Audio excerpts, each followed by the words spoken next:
tal, hermanos? Pues continuamos con nuestros estudios. Estamos estudiando primero los Corintios 12, lo que tiene que ver con la iglesia. Y ayer decíamos que la iglesia pues es un organismo vivo, ¿no? No es un templo, no es un lugar donde la gente se reúne, sino que la iglesia es un organismo vivo. Y decíamos también que hay tres referencias a las que la Biblia hace alusión para referirse a la iglesia, que es como la novia de Cristo, como un rebaño, un pastor y su rebaño, y también como la vid, ¿no? Entonces, también vimos ayer que, que Jesús mismo es la iglesia, ¿no? O sea, nosotros somos el cuerpo de Jesús aquí en la tierra, y Él obra a través de nosotros como si su mismo cuerpo estuviera obrando. Quiere decir que cuando nosotros oramos por nosotros mismos, pues digamos que Jesús está viendo por su propio cuerpo, ¿no? Por poner un ejemplo. Y el día de hoy vamos a ver qué relación tiene la iglesia con Cristo, es decir, cómo nos deberíamos ver frente a nuestro Señor Jesús. Y eso es lo que vamos a estar estudiando. Vamos a orar, hermanos, para comenzar esta segunda parte del estudio acerca de la iglesia. Señor, te damos gracias por este día, gracias por tu amor, Señor, gracias por tu misericordia y gracias, Señor, por el privilegio de ser tu iglesia. Gracias porque nos has encomendado esta labor tan importante de ser el cuerpo de tu Hijo Jesús aquí en la tierra. Te pedimos que hables a nuestros corazones. En el nombre de Jesús, amén. Entonces podemos decir, hermanos, en primer lugar, que la iglesia depende de forma absoluta de su cabeza, y su cabeza es Jesucristo. Jesús no hace nada sin contar con la iglesia, y la iglesia no puede hacer nada separada de Cristo. Y noten ustedes la diferencia de esta frase. Jesús no hace nada sin contar con la iglesia, y la iglesia no puede hacer nada separada de Cristo. Quiere decir que Jesús sí podría hacer algo sin contar con la iglesia. Sin embargo, es su deseo no hacerlo, es su deseo que nosotros sigamos la obra que Él inició. Sin embargo, la iglesia no puede hacer nada separada de Cristo. La naturaleza de la relación de la iglesia con Cristo queda implícita en Efesios 1:22, que dice que Jesús es para la iglesia lo que la cabeza sobre todas las cosas. En la Biblia la palabra cabeza tiene dos significados. Por un lado es fuente de vida, y por otro lado es como la autoridad máxima o la autoridad última. En nuestra sociedad la cabeza también la vemos como autoridad, ¿no? Decimos, esa persona es la cabeza de su empresa. Quiere decir que es la autoridad de la empresa. Sin embargo, también se acepta la palabra fuente u origen. Y si tenemos eso en mente, podemos ver como en Efesios 14, 15 y 16 también esto toma mucha relevancia. Dice la Biblia, sino que hablando la verdad en amor, crezcamos en todos los aspectos en aquel que es la cabeza, es decir, Cristo, de quien todo el cuerpo, estando bien ajustado y unido por la cohesión que las coyunturas proveen, conforme al funcionamiento adecuado de cada miembro, produce el crecimiento del cuerpo para su propia edificación en amor. Entonces, Pablo les está diciendo a los efesios que la única forma para llegar a madurar espiritualmente es reconocer que dependen de la vida de Jesús.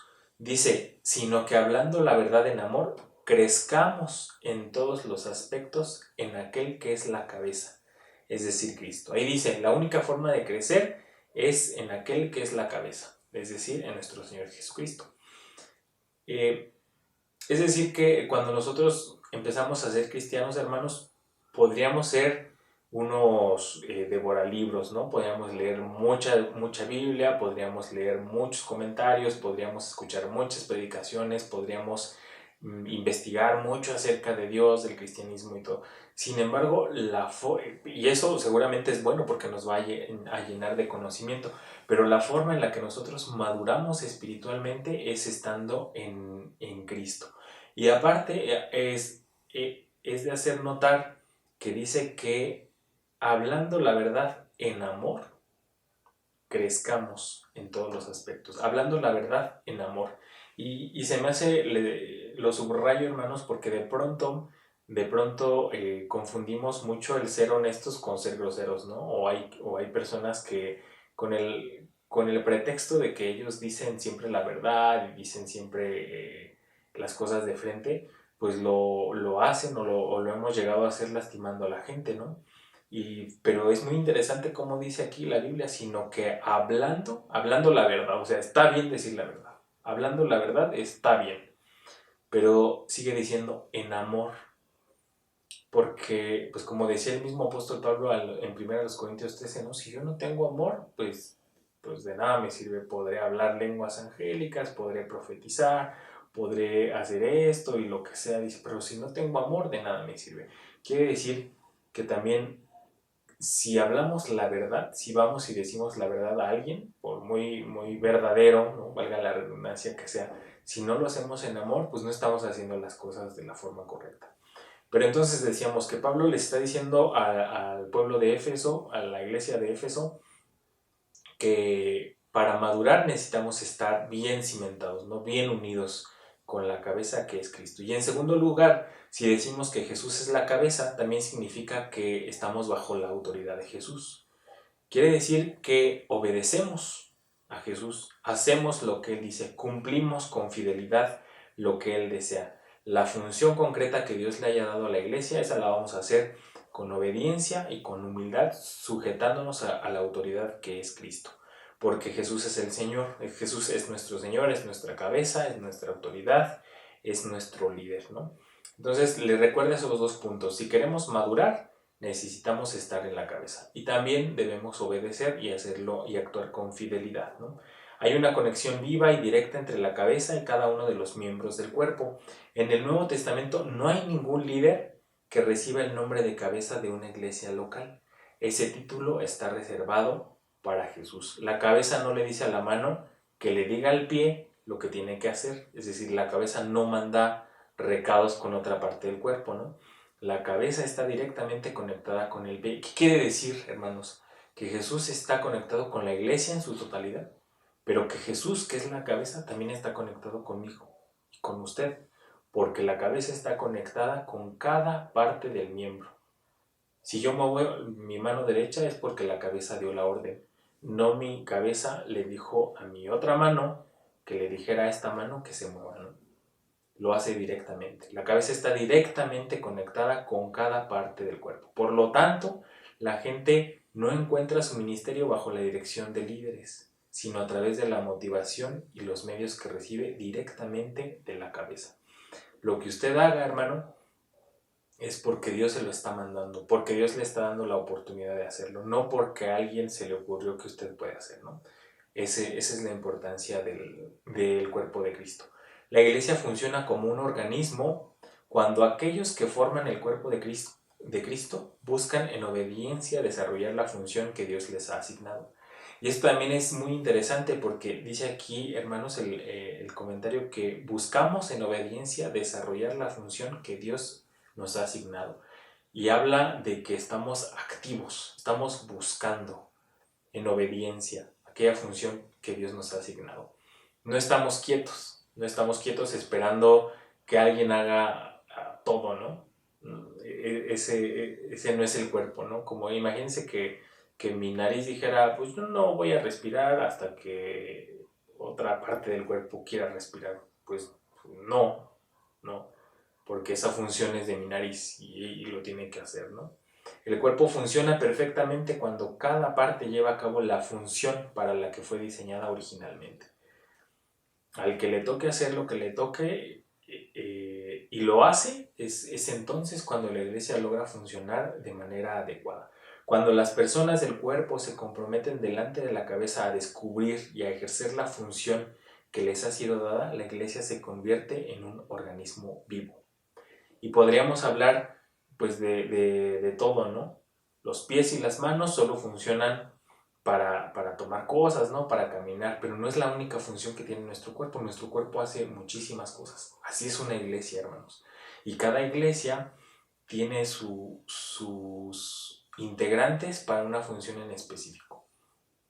Entonces es importante saber que dependemos de Dios, que no podemos hacer nada sin que Jesús nos lo mande, que Jesús es la cabeza de la iglesia, pero también es importante saber que cada uno de nosotros tiene una función en específico y tenemos que desarrollar esas funciones.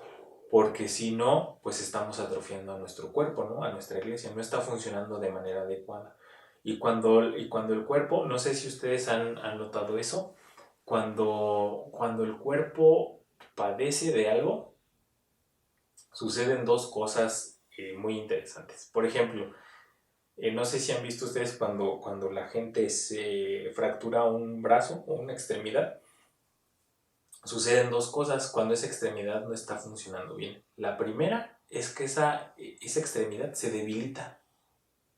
Entonces, por ejemplo, yo cuando tuve un chico a mi cargo y se accidentó y se fracturó el brazo, así se fracturó y lo tuvo enyesado por bastante tiempo porque sufrió fracturas múltiples.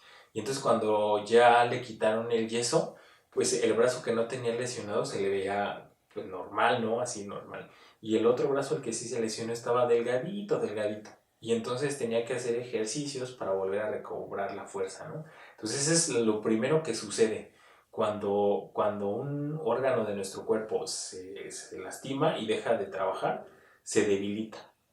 Entonces quiere decir, hermanos, que los que no estamos haciendo nada en la iglesia, probablemente seamos miembros débiles de este cuerpo, ¿no?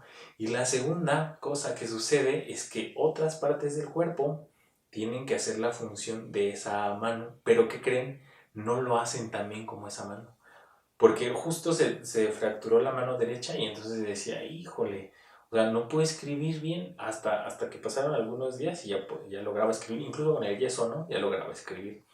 Pero esas funciones de escribir las tenía que sustituir al principio con otra parte del cuerpo, en este caso la otra mano, pero le salía mal. ¿Por qué? Pues porque esa mano no está acostumbrada a hacer eso, no tiene la habilidad tan desarrollada como la otra mano. Eso es lo que pasa. Por un lado, se debilita aquel miembro de nuestro cuerpo que no hace nada, se debilita. Y por otro lado, otro miembro del cuerpo lo tiene que hacer, pero que no lo va a hacer tan bien como lo haría el cuerpo, como lo haría el miembro al que está acostumbrado a hacer eso, ¿no? Y eso, hablando solo de las extremidades, hermanos, porque ya decía yo, o sea, fracturarse un brazo es feo, suena feo y sufriríamos, ¿no? Pero se va a recuperar. Pero imagínense perder un ojo, o los dos, o el oído, ¿no? Eso es irreemplazable, eso ya no queda con yeso, ¿no? Un brazo, una pierna, pues una costilla, pues basta con dejarlos en reposo y quietos y se van a soldar y van a recuperarse y todo, ¿no? Con terapia, lo que sea. Pero otras cosas tan vitales, pues no se pueden recuperar. O sea, yo sin mis ojos ya no podría ver, ¿no? Por ejemplo. Entonces, de ahí la importancia, hermanos. Por un lado, reconocer que estamos sujetos a Dios y por otro lado es, si estamos sujetos, pues vamos a madurar. Pero también es necesario que, estando sujetos a la cabeza de Cristo, a la cabeza que es Cristo, pues nos pongamos a trabajar, ¿no? Pongamos manos a la obra. Entonces, esa es la relación entre la iglesia y Cristo. Dependemos de forma absoluta de la cabeza, que es Jesús. Y, y es importante decir que Jesús está conectado con cada miembro. O sea, no le da la orden, como decíamos, no le dice a la mano que le diga a la otra mano que agarre algo, ¿no? Sino que Jesús directamente nos da las órdenes a nosotros. Hasta aquí el estudio de hoy, hermanos. El día de mañana vamos a ver ahora la relación que tiene Cristo con la iglesia. Entonces ese es el tema que vamos a ver el día de mañana. Vamos a orar. Dios nuestro, muchas gracias por este día. Te pedimos que nos sigas bendiciendo, Padre, sea con nosotros en todo lo que hagamos, Señor, y gracias por permitirnos ser tu iglesia. En el nombre de Jesús. Amén.